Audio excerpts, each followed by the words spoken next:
Welcome back. We have Nadine Baerg joining us on the show. She is a public health dietitian with Interior Health. Welcome back to the show. Thanks for having me, Susan. Yeah, Happy New Year to you. New Year's resolutions, everybody has them. I didn't make any this year. I feel great. I'm not gonna lie. I don't need any pressure. I don't. And they're definitely not for everyone. At work, we had this poll, and I think about just over half said they weren't going to make resolutions, but at least a third have already made them, and some are thinking on them. Okay, all right. So you have to be realistic. We all know that. You can't just say, I'm going to do this, I'm going to quit smoking, I'm never going to drink again, I'm going to run 60 miles a week, and I'm never, you can't do that. It's not happening. Yeah. It's too much. And I think New Year's resolutions have become a bit of a joke, and people are thinking, yeah, I'll never reach my resolutions. And so I was looking online today to try to spice up our segment a bit. And there's lots of funny kind of comics and talking about how, most of us don't end up reaching these really big resolutions we make. Hence the first little poster here that we have that we're going to share. What exactly is a New Year's resolution?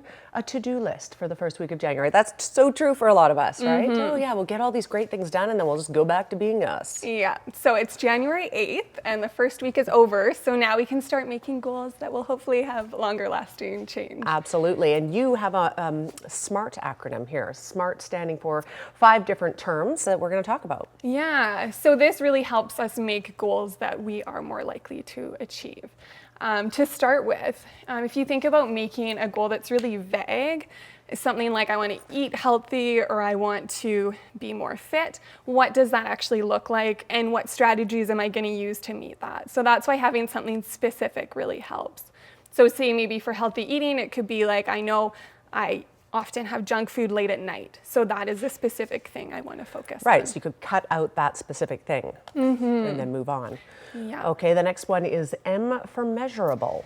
Yeah, so this definitely helps us know how we are doing with our goals and whether we're actually making progress. So having something like, say if I wanted to have breakfast more often, I could make a goal, say having breakfast twice a week and defining breakfast as having 2 to 3 food groups from Canada's Food Guide and eating that within an hour and a half of waking up. So just kind of defining what that actually means so that you know you've achieved it. Okay. Next one on the SMART acronym is Achievable. Yeah, so I also found a little comic online about this. And I know if I was this woman, do you mind showing the? Yes, we can. There it is. So this is a list of all my New Year's resolutions that I actually think can happen. So I know if I was her, I would be pretty depressed if I was thinking I'm making these goals for my life, but I don't actually think I'll achieve them. Right, that's sad. And I think a lot of us have really big goals and really big dreams of what we want to see in our lives, but we don't know how to break them down into manageable pieces. And that can be pretty frustrating. So if we think about something like, I want to run a marathon, that's not going to happen in 2 weeks, 2 months, or if you're me, hopefully never.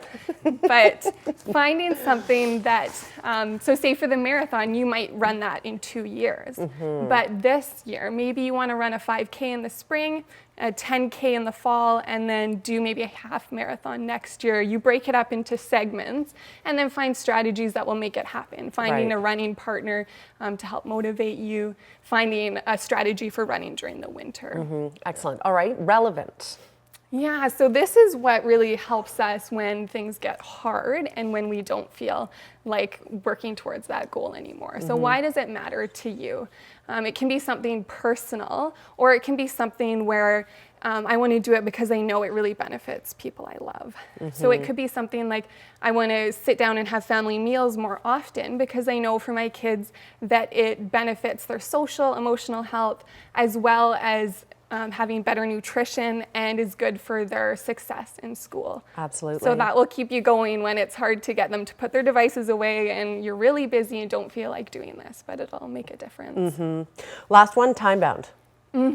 So having a deadline really helps you keep on track, and if it's something that you could achieve in a couple months and you're just thinking, oh, this is something I'll do this year, you're not going to be working hard towards it. Right. So having a deadline really helps. Another thing that I saw on Facebook that I always think about too is that little quip that goes, do something for yourself today that your future self will thank you for. And I think that's very relevant as well. You know, keep it commonsensical, but be good to yourself for the future. Yeah. Yeah. And like you say, don't stress out about this, and just making small changes that you do enjoy and you know will make a difference is the most important thing. Fantastic, Nadine. Thank you for being here. Some great points today, and we appreciate it. So thank you for that.